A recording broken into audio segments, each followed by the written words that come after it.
Hello ladies and gentlemen, and welcome back to the channel. And today I'm going to go my review of WCW's SuperBrawl 1998.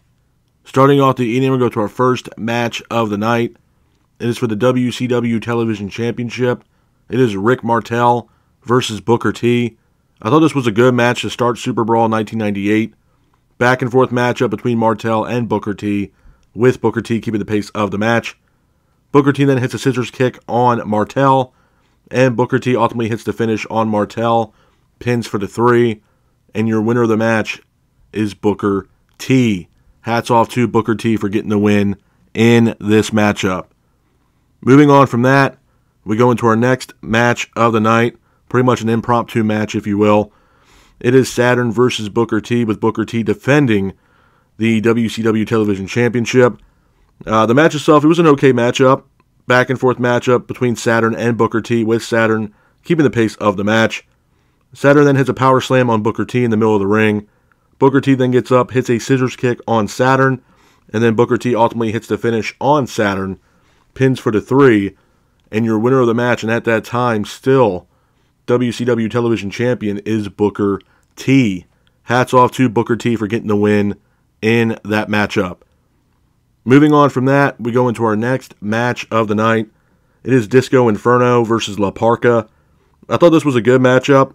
Back and forth matchup between Inferno and La Parka, with Inferno keeping the pace of the match.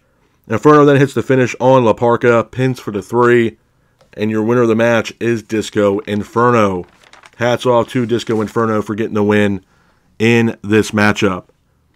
Moving on from that, we go into our next match of the night. It is Goldberg versus Brad Armstrong. I thought this was a good matchup. Back and forth matchup between Goldberg and Armstrong, with Goldberg keeping the pace of the match. Goldberg then hits a power slam on Armstrong, and then Goldberg pretty much hits a spear on Armstrong, as well as a jackhammer on Armstrong as well. Pins for the 3, and your winner of the match is Goldberg. Hats off to Goldberg for getting the win in this matchup. Moving on from that, we go into our next match of the night. It is a title versus mask match. It is Juventud Guerrera versus Chris Jericho. I thought this was a good matchup. Back and forth matchup between Guerrera and Jericho, with Jericho keeping the pace of the match. Guerrera then hits a Hurricane Rana off the top rope on Jericho, sending Jericho to the outside.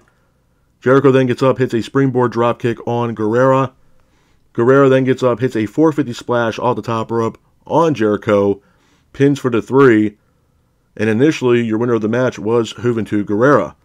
Referee says no, that Jericho had his hand on the rope. The match continues. Guerrero then hits a springboard Hurricane Rana on Jericho, but Jericho ultimately applies his signature Lion Tamer on Guerrera, and your winner of the match by submission is Chris Jericho. Hats off to Chris Jericho for getting the win in this matchup. Moving on from that, we go into our next match of the night.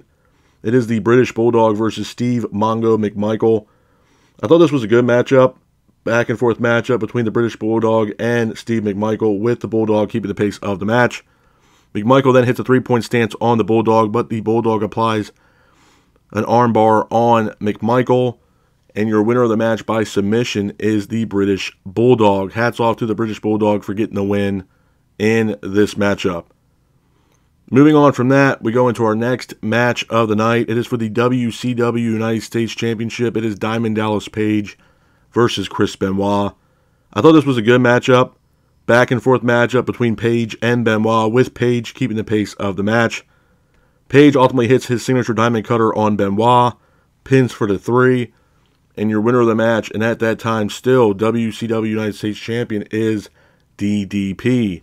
Hats off to DDP for getting the win in that matchup. Moving on from that, we go into our next match of the night. It is a no disqualification match. It is Lex Luger versus Randy Savage. I thought this was a good matchup.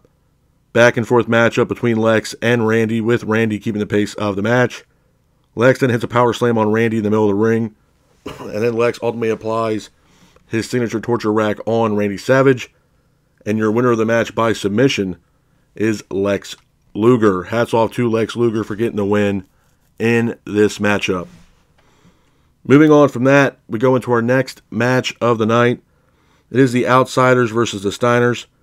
I thought this was a good matchup. Back and forth matchup between the Outsiders and the Steiners, with the Outsiders keeping the pace of the match. Scott Steiner ends up attacking Rick Steiner. Scott Hall then hits an Outsider's Edge on Rick. Pins for the 3. And your winners of the match are the Outsiders. Hats off to the Outsiders for getting the win in that matchup. Moving on from that, we go into our next match of the night. It is the main event of WCW's Super Brawl 1998. It is Hollywood Hogan versus Sting for the WCW World Heavyweight Championship. I thought this was a good matchup. Back and forth matchup between Hogan and Sting, with Hogan keeping the pace of the match. Sting ends up hitting a Stinger Splash on Hogan. Sting then hits a Scorpion Death Drop on Hogan as well, but the referee is taken out. NWO make their way out to the ring. Randy Savage is here as well. Savage ends up attacking Hogan. Sting then goes for the cover, pins for the 3, and your winner of the match is Sting. Hats off to Sting for getting the win in this matchup. A couple things I want to say about Super Brawl 1998 before I get out of here, man. This was a solid event. I believe this event took place in San Francisco, if I'm not mistaken. Really good arena.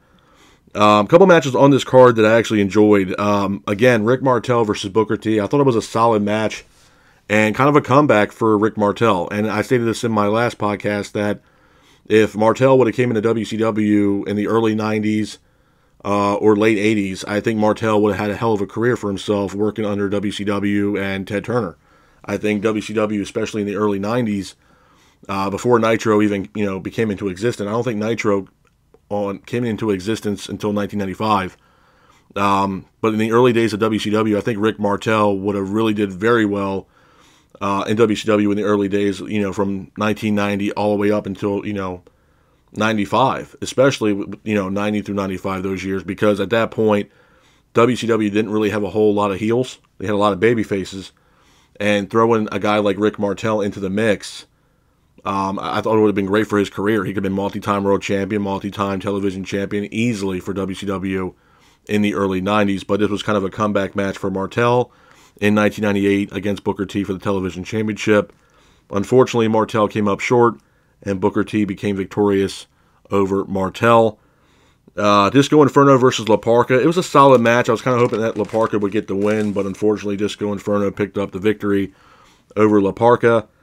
Goldberg versus Brad Armstrong. Again, there really wasn't much to call in that match. I'm not trying to disrespect Brad Armstrong, but this was right in the beginning of Goldberg's streak. So, I mean, again, even at that point, I did not see a guy like Brad Armstrong beating a guy like Goldberg, especially the way that WCW was pushing Goldberg at that time. I mean, I just didn't see it. So, it was cool to see Goldberg. Obviously, he was continuing the streak that he had in WCW, so it was awesome to see that. The title versus mask match between Juventud Guerrera and Chris Jericho. Solid match from top to bottom. But unfortunately, Jericho got the win, which required Guerrera to unmask. And we never seen Guerrera in WCW with the mask again. So it was a big deal for Guerrera in that match to, happen to, lose that match and take off the mask that he's had up to that point throughout his entire career. So it was a good matchup. British Bulldog versus Steve McMichael. Again, solid matchup.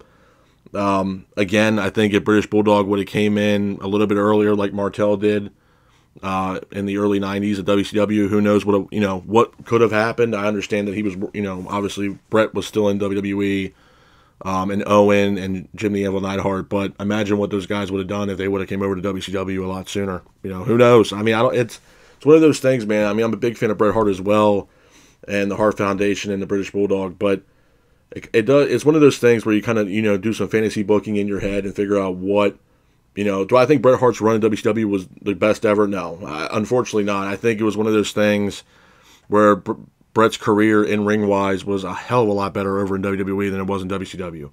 I think Bischoff and his team over in WCW had no idea what to do with a guy like Bret Hart, where WWE did. But unfortunately, under the circumstances that happened in WWE at that time, there was a lot of moving pieces going on in WWE at that time with Steve Austin, obviously the Montreal Screwjob with Vince and Shawn Michaels, and, the whole Bret Hart scandal and stuff like that. So obviously there was a lot of turmoil going on at that time.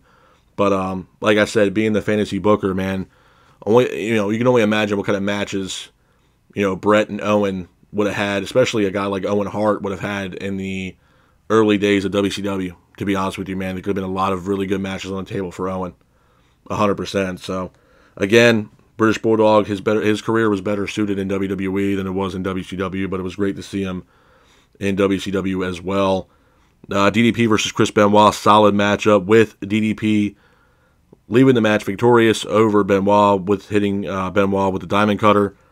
Solid matchup. And then Outsiders versus the Steiners, solid match. And then the main event, Hollywood Hogan versus Sting. This was the rematch, if you will, from the match they had at Starrcade 1997 for the World Heavyweight Championship. And just like that match, this match, Sting was able to become victorious and hold on to the WCW World Heavyweight Championship. But just like I do with every single one of these shows, you guys know by now, I always give these shows a rating, 1 being the absolute worst, 10 being the absolute best. I'm going to have to give WCW Super Brawl 1998 a solid rating of a 6 at best. But this is my review of WCW's Super Brawl 1998. I hope you guys are out there staying safe, be careful, and remember, stay classic. Peace.